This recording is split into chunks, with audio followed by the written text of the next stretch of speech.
in 11, you have sine theta is given by that, cosine theta given by that, right? So here you're just remembering your reciprocals. So cosec theta, as in the previous example, is 1 over sine theta, which is, so 1 over sine theta, just take the reciprocal of that, so which is 16 over square root of 255, okay?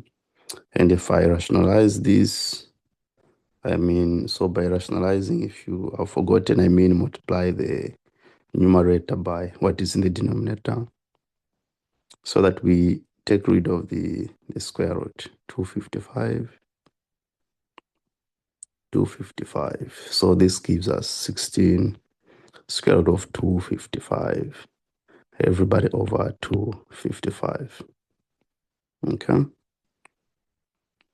All right. So in the same way for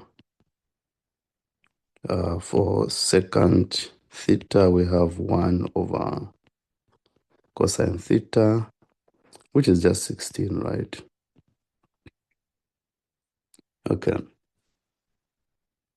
What about tan theta? So we know that tan theta is cosine theta, which is sine theta. So 255 over 16 divided by 1 over 16. Okay.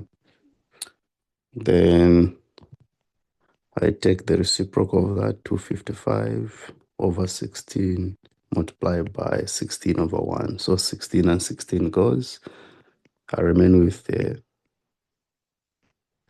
square root of 255. Okay. Now, cotangent of that, so cotangent is 1 over the value for tangent, right? So the tangent is square root of 255. So if you rationalize that, you get the square root of 255 divided by 255. All right.